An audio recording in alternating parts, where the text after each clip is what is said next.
Hello, my name is Marianne Clark, and I did my presentation on the Indigenous people of Australia and the British immigrants. So first I'm going to talk about the culture of the Aborigines.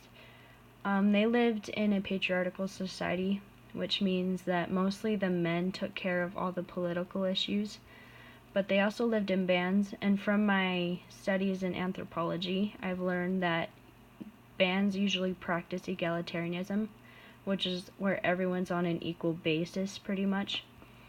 But they base these bands nowadays on the languages, and from my research I've learned that there's over 200 languages, so there was easily over 200 different kinds of bands. Yes, they live in bands, but they mostly focus on the family unit, and so they focus on their family in order to survive day to day. And I've also learned that they are nomadic, or in other words, that they're not living in permanent villages. They would move around where the food was, and they would migrate with the deer or the animals in the area, or the fish, or the roots or berries, wherever they were prominent most or ripen most. The religions of the Aborigines are actually really close to Native Americans, and that's what I'm learning about, so it was actually kind of cool to relate the two. But the Aborigines are a very religious people. They have a lot of respect for the earth that they live on, and they have a very spiritual side to everything about the earth.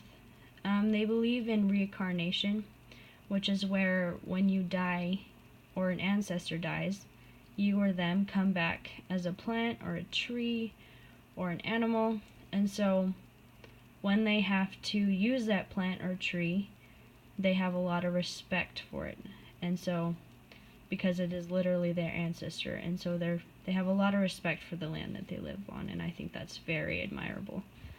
But compared to Native Americans, they worship deities, which is different because Native Americans just believe that everything in nature has a spirit, but the way that the Aborigines worship the deities is they notice that deity created something, like created a tree, and when they see that tree, they thank the deity for what they have done for the earth.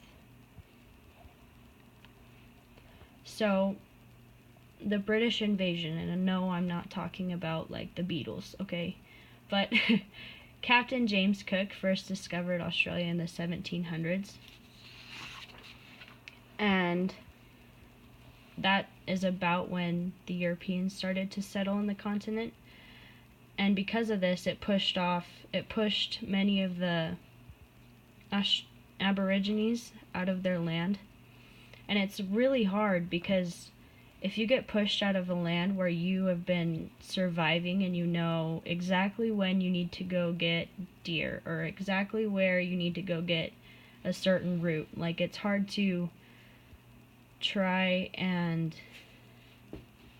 go to a different place and find the things that you need to survive. And so it killed many of them just trying to survive and trying to find new ways of new resources that they could use to survive. And so not only was that a problem, but the Europeans also brought over many diseases that the Aborigines their immune systems weren't used to. And so disease wiped out many of them, and it's very relatable to when the Aztecs and the Mayas and the Incas were almost wiped out completely because the Spanish brought over many diseases that killed them. And so, not only that, but many were killed because they refused to assimilate to British culture. And it sounds really familiar also to Native American culture, or the history of Native Americans.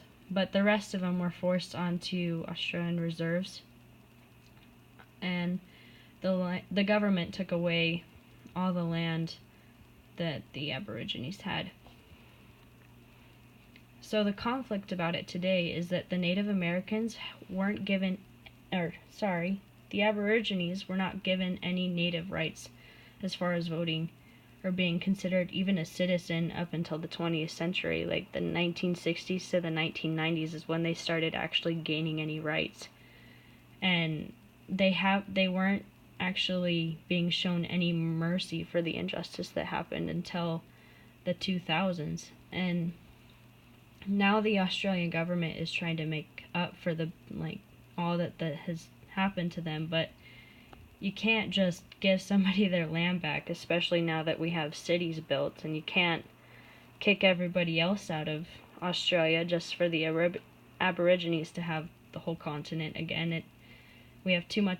The population is much bigger than it used to be. We can't do that, and so they're kind of at a standstill right now, or a roadblock is per se, because we can't find a simple way of fixing the conflict. But as compared to the Native Americans, the Aborigines have endured enough heartache, and we should be able to let them practice their old traditions of the past. But it's also hard because they can't do it on their own territory, and that's the biggest problem. But